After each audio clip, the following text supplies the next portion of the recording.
Hello everyone, Charles Watts here, the Arsenal correspondent at Goal, joining you at the start of another week. I hope you all had a great weekend. Not too much going on Arsenal-wise over those last couple of days, as has been away basically since the season's end as well. I can sense the frustration building amongst you guys. I can sense it on social media and all my comments and everything like that. It's like, when are Arsenal going to be doing things? Not helped. Obviously, the mood's not helped by the likes of Manchester City, Liverpool doing big deals in the transfer market in the last couple of days. Haaland announced today. Nunez about to be announced by Liverpool. Certainly, Benfica already confirmed that deal has been agreed. Meanwhile, Arsenal yet to do anything significant in the transfer window. Of course, Marquinhos has pretty much been done and just waiting for the announcement with him. But in terms of big deals that could affect the senior squad and the first team, still waiting to get things rolling. But as I've said in previous videos, it is going to happen. Just got to be a little bit patient right now. One of the big stories to come out over the weekend, David Ornstein and James McNicholas over The Athletic broke it. Bernd Leno is in talks with Fulham about a move across London. Interesting one, this. Potentially good one for Arsenal, you would think, in terms of a potential price for Leno. Now, it's no secret Leno was going to go this summer. As I reported a while back, he'd said goodbyes, as far as I'm aware, to some people around the training ground before he left at the end of the last season. And, it was just known that he was going to try and hopefully get a move this summer, because he wasn't going to play next season. Matt Turner's coming in as Arsenal's number 2, so it was no secret. It's just been a case of who was he going to go to, where was he going to end up. The feeling was it was potentially going to be back to Germany, but this is interesting that he could well be staying in London, and potentially good for Arsenal when it comes to the transfer fee, because, as I've said in previous videos, just no one really, barring the big super clubs abroad, have much money to play with at the moment. But when you're talking about Premier League clubs, there is plenty of money swilling around still. Even if you're Fulham and you've just come up from the Championship, you get the extra money. And it puts Arsenal in a better position to try and negotiate a much better transfer fee from Bernd Leno than if you were negotiating with a club from abroad. And yes, he's only got a year left in his contract, but Bernd Leno's a very good goalkeeper. He's an international goalkeeper. He's still young by goalkeeping standards. And you would think, you should be able to get a decent fee. I mean, Arsenal paid about 25 million for Leno only a few years ago. They're clearly not going to get anything like that now, and he has only got a year left in his contract. But even so, it's going to be interesting to see what Edu can get out of Fulham if indeed these talks progress and Fulham end up making a bid, and this is a transfer that ends up happening. We're not at that stage yet. We'll have to wait and see whether these talks do come to a successful conclusion. But if they do, then you would think Arsenal would hopefully get a decent return. I mean, what were we thinking? I was talking to a couple of other Arsenal reporters about this earlier, and we were talking about the price, and someone was saying 8 million. I was thinking 10 million, maybe getting to double digits for Bernd Leno. That's not really a big ask when you think of the quality of goalkeeper that Bernd Leno is. He's an German international. Yes, he's only got a year left in his contract, but when you look around at other deals that have happened with players with a year left, it's still, I don't think it's beyond the realms of possibility that Arsenal could try and get around at least sort of 10 million for Bernd Leno. We'll wait and see, but this potentially does help. It kind of a similar situation when I was talking about Ainsley Maitland-Niles in the last video I did, and Nottingham Forest being interested in him. Again, that puts you in a position where if you're Arsenal, you could potentially negotiate a much better deal, because it's Premier League to Premier League than it is Premier League to abroad, because of the money situation, the financial situation. Yes, as I said, Fulham and Forest are coming up from the Championship, so they're not rolling in money like some of the Premier League clubs, but there's still that extra revenue that is coming their way for qualifying, for getting themselves promoted. It's going to help them in the transfer market, and that is hopefully going to benefit Arsenal if they can get these deals over the line with the likes of Maitland-Niles and Leno. And Fulham, a London club, you think they're going to be able to offer Leno good wages. It's an appealing one for him. He's settled in London. So we'll wait and see what happens with that. Let me know what you think. What price do you think is reasonable for Arsenal if they do indeed sell Bernd Leno and he does go to Fulham this summer? What would you be thinking is an acceptable price for him, given his age, his contract situation, the fact he could be staying in England? Let me know, as always, in the comments below. Another player who's been linked with a move away this summer, well, certainly this weekend. I mean, he's a player again. We all know Arsenal are trying to move on, and that's Pablo Mari. And spent the second half of last season in Udinese, or was it a full season? He went after the transfer window, didn't he? Before the summer transfer window, he went to Udinese, played well. Had a successful loan spell, but it doesn't look like Udinese is going to be the club he's going to end up going for, mainly for financial reasons, that sort of thing. But AC Milan are now being linked by the Italian press with a move for Pablo Mari, which will be interesting. I mean, they've just been taken over. I believe that's gone through now, the takeover with Milan. Just been crowned champions, got Champions League money to play with. Could Arsenal potentially get a little bit more money out of them for Pablo Mari? We'll have to wait and see, as always. But that could potentially help Arsenal. And I said it before, that there's very much a feeling when I've spoken to people at Arsenal in the last few weeks of they just want to try and get these sales done, get some money in, know exactly what sort of position the squad is before really sort of kicking on with the incomings this summer. And if they can move these on quickly with the likes of Mari, Maitland-Niles, Leno, the others, Torreira, who we still don't know where Torreira is going to end up yet. And to sort of get those out the squad, know exactly how much money has come in, know what positions, what areas of the squad absolutely need to be filled, need to be strengthened, then it's going to put them in a better position. So hopefully they can really kick forward from this week onwards. We've still got these annoying international fixtures, which I just don't understand why they're still going on. Just ridiculous. I mean, anyone who watched that England versus Italy in Wolves in behind closed doors game, oh, it was painful, absolutely painful. And fair play, Aaron Ramsdale played well, which was good to see. But what on earth are they doing? Who cares about these internationals at the moment? And, I love football. I watch it whenever I can. But, God, I turned it off, the England game. I watched the golf instead. I've just got very, very little interest when it comes to it at the moment. All these players should be off on the beach at the moment, getting themselves prepared. I mean, Arsenal are back in, I can't remember what the date is now, just looking at it, 13th. So 2 weeks today. Some of the Arsenal players are back. The non-internationals are back at London Colney for pre-season training.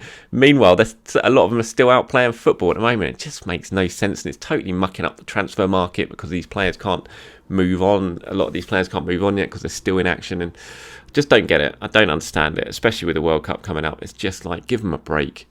Give them a proper break this summer, but wait and see. So yeah, Pablo Mari to Milan. That's one of the big rumours that's doing the rounds at the moment. And then there's Youri Tielemans has been speaking about his future as well. He's one of these players who again is on international duty at the moment. He played the other day against Wales, scored against Wales, actually played very well by all accounts. He was asked after the game about his future and if he's kind of worried about his future at the moment with all the talk about Arsenal. He said, no, not at all. I don't think this is a moment and place to discuss that. I've expressed myself on that before and there is nothing new.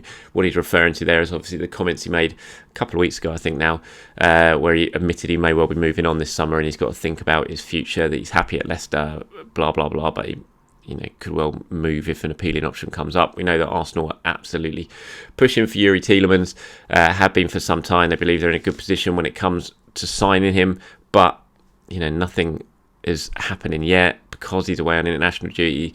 I fully expect that potential move to really start moving forward and potentially accelerating once his involvement with Belgium is out the way and he can really sort of focus on deciding his future. He's going to have to talk to Leicester. Arsenal are going to have to start talking properly to Leicester as well if this is one that they really do try and push on, which I believe they will. And it's just a case of waiting for these internationals to be done. I think there's one more game left now for lots of them. Some of the South Americans have finished. I mean, I think Brazil finished now, so Gabriel Jesus, you'd think that's going to really start moving on this week in terms of where potentially he might be going. Can Arsenal beat off all the competition to get him over the line? I think that's going to start progressing now from this point onwards, which hopefully is going to be exciting for Arsenal fans out there. But like I said, I fully expect Tielemans, once this last Belgian game is out of the way, I think we're really going to see some movement on that one. And Arsenal have done a lot of work behind the scenes trying to position themselves, get themselves into a good positions with Tielemans. I first reported talks with his agents, way back during the January transfer window. I think I broke that story. So we'll wait and see if all that work they've done behind the scenes is going to really pay off now that the summer transfer window is open with Tielemans. And like I said, keep an eye out for that, because I think it is going to start progressing pretty quickly from the end of this week. Elsewhere, I'll quickly on, obviously Manchester City have completed the signing of Haaland. I'm sure you've seen that today. Interesting that they haven't allocated him a shirt number at the moment. Gabriel Jesus obviously is number 9 at Manchester City, and I think I wrote it down here, it said Manchester City in their statement confirming Haaland with all the quote pieces and stuff they put out today.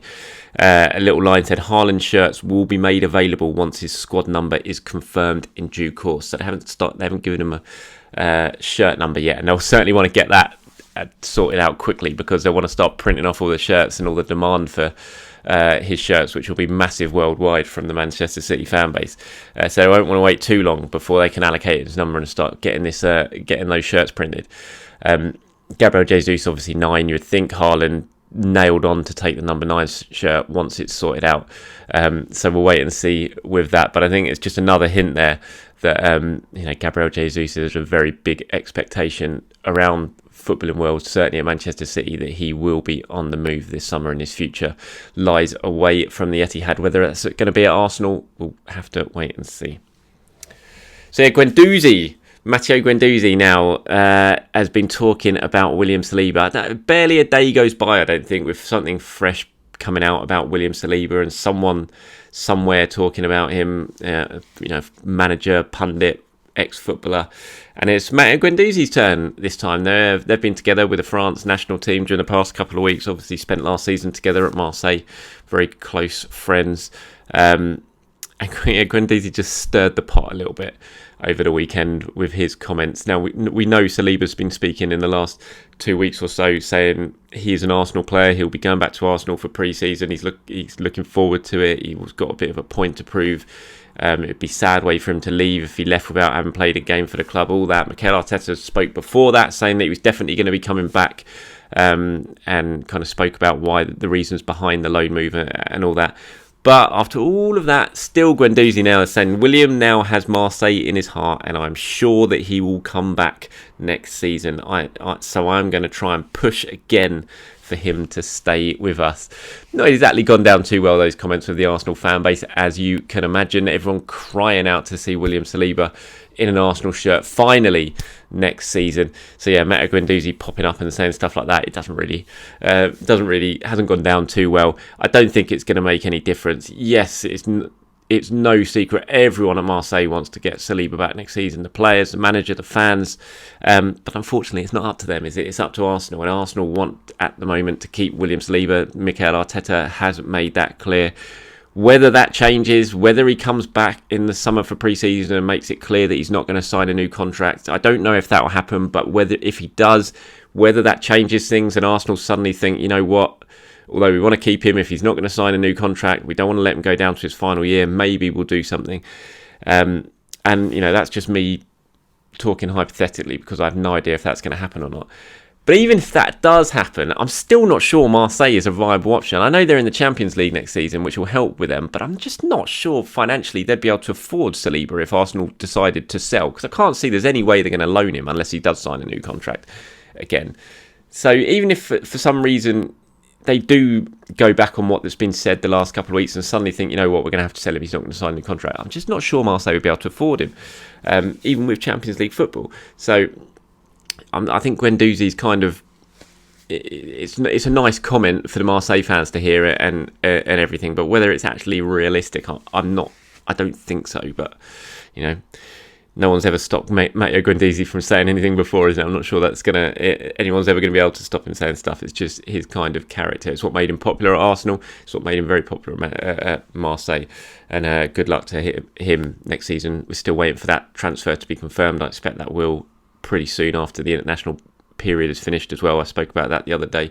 Arsenal are going to be getting about 10 million all in for Guendouzi. It'll be about 9 million transfer fee, million loan fee that they got in last season for him. Just waiting for that deal to be confirmed. It was already sort of sorted out last summer. So we'll wait on that. That's it for today's video. Thank you for watching. Anything you agree with, disagree with, then let me know in the comments below. As always like to see what you guys have got to say. I will try and do a Q&A this week. I might well do it tomorrow, so keep your eyes peeled for that. I'll do a live Q&A over at some point, either tomorrow or on Wednesday. Actually, it might be Wednesday. But just keep your eyes peeled. And if you do get the notification saying I've gone live, then come on, join me, and let's talk about all things Arsenal. Thanks for watching, everyone. Have a good day. I'll speak to you soon.